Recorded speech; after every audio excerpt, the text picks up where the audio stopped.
یہ جو بلاول صاحب نے کل بیان دیا، پہلے ہم سمجھ رہے تھے کہ ساری چیزیں ڈسکشن میں آ گئی تھی، لیکن ایک سوال اٹھ رہا تھا کہ یہ جو ڈسکشن ہوئی اس پر ہماری رانا ثناء اللہ صاحب سے بھی بات ہوئی، تو ان سے ہم نے پوچھا تو کیا کسی آپریشن کی طرف ہم جا رہے ہیں؟ کیا کوئی آپریشن ہونا تھا؟ جیسے 2014 میں نیشنل ایکشن پلان بننے کے بعد ایک آپریشن کی طرف ہم گئے تھے، لیکن انہوں نے کہا کہ نہیں، ایسا کچھ نہیں ہے، آپریشن جو ہو رہے تھے وہی کنٹینیو رہیں گے۔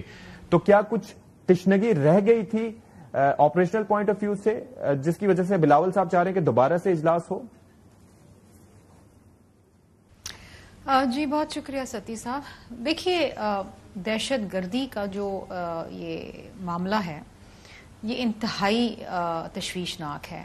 آپ کو یاد ہوگا کہ جب صدر مملکت آصف علی زرداری صاحب نے پارلیمان سے اس بار خطاب کیا تو انہوں نے بالخصوص اس بات کو اجاگر کیا کہ دہشت گردی دوبارہ سے سر اٹھا رہی ہے، اور اس کے کچھ ہی لمحات بعد یہ جعفر ایکسپریس کا سانحہ ہوا۔ یہ ایک بھیانک واقعہ تھا، اور ہم یہ بات کرتے ہیں، سنتے ہیں اور کہتے بھی ہیں کہ پاکستان کے اندر جو دہشت گردی کی لہر جب اٹھتی ہے تو وہ نہ جانے کتنے خاندانوں کو کھا جاتی ہے۔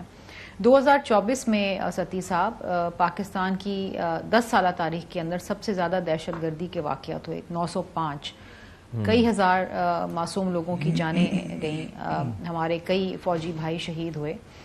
بات یہ ہے کہ اس کے اوپر جتنا بھی کنسنسس ڈیولپ کیا جائے اتنا بہتر ہے۔ اگر پاکستان کی کوئی ایک جماعت یا کوئی ایک گروہ یا کوئی ایک چند ایک لوگ، چاہے کتنی چھوٹی جماعت ہو یا بڑی نہ ہو، اگر پولیٹیکل کنسنسس نہیں ہوتا تو وہ کریڈیبلٹی نہیں آتی ہے۔ دیکھیے، پیپلز پارٹی ہمیشہ کنسنسس پالیٹکس کرتی ہے۔ آپ کو یاد ہوگا سوات میں جب ہم نے آپریشن کرنا تھا تو اس وقت بھی صدر مملکت آصف علی زرداری صاحب صدر مملکت تھے۔ پورے پارلیمان کو اعتماد میں لیا گیا، پورے پارلیمان کی جو ایک خیر سگالی تھی اور جو ایک نیک دعائیں تھیں وہ پاک افواج کے ساتھ، لیکن یہاں پر بھی تو ایسا ہوا، 3 ماہ کے اندر ہم نے سوات میں دوبارہ یہاں پر بھی ایسا ہوا۔ آپ یہ دیکھیے کہ یہاں پر اعلامیہ جاری ہوا۔ یہ جو میٹنگ ہوئی ہے، میں یہ جاننا چاہ رہا تھا کہ یہاں پر ایک ڈسکشن ہوا، سیاسی جماعتیں بیٹھیں، اس کے اندر پیپلز پارٹی بھی بیٹھی، اپنا موقف دیا سیاسی رہنماؤں نے، اس کے بعد ایک اعلامیہ جاری ہوا وزیر اعظم صاحب کی جانب سے، پھر آئی ایس پی آر کی جانب سے بھی ایک اعلامیہ جاری ہوا، تو اس کے بعد چیزیں تو سارٹڈ تھیں۔ رہ کیا گیا تھا جس کے اوپر ابھی ڈسکشن چاہیے؟ کنسنسس تو بلڈ کرنا ہے، وہ تو ظاہر ہے کہ الگ سے ڈیلیبریشن ہو سکتی ہے۔ دیکھیں ستی صاحب، پارلیمان کے اندر whether you like it or you don't like it، P T I بھی ایک جماعت ہے جس کے اپنے ممبران ہیں۔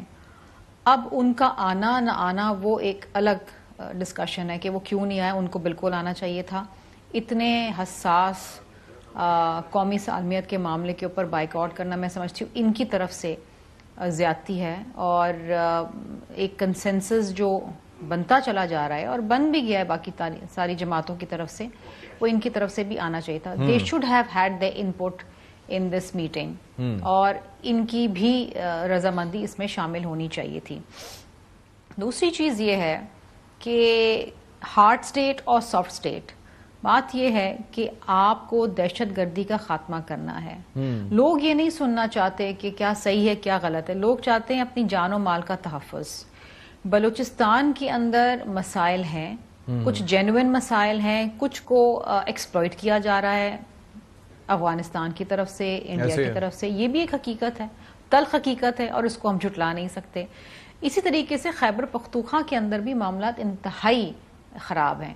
ان تمام چیزوں کو دیکھنا پڑے گا جی۔ یہ چیزیں یہ نہیں ہے کہ جی ایک میٹنگ ہوئی معاملہ ختم ہو گئی، اس کے اوپر ایک آن گوئنگ ڈسکشن بھی ہونا چاہیے، ایک آن گوئنگ کنسنسس بھی ڈیولپ ہونی چاہیے، اور کوئی حرج نہیں ہے کہ اس کے اوپر مزید اور ڈیلیبریشن ہو، مزید اس معاملات کو بہتری کی جانب لے جانے کے لیے آپ اور لوگوں کو ڈسکشن میں شامل کریں۔ ٹھیک ہے نا، ایک میٹنگ کو حرف آخر تو نہیں ہو سکتا۔ I understand. I got your point. There is always room for improvisation.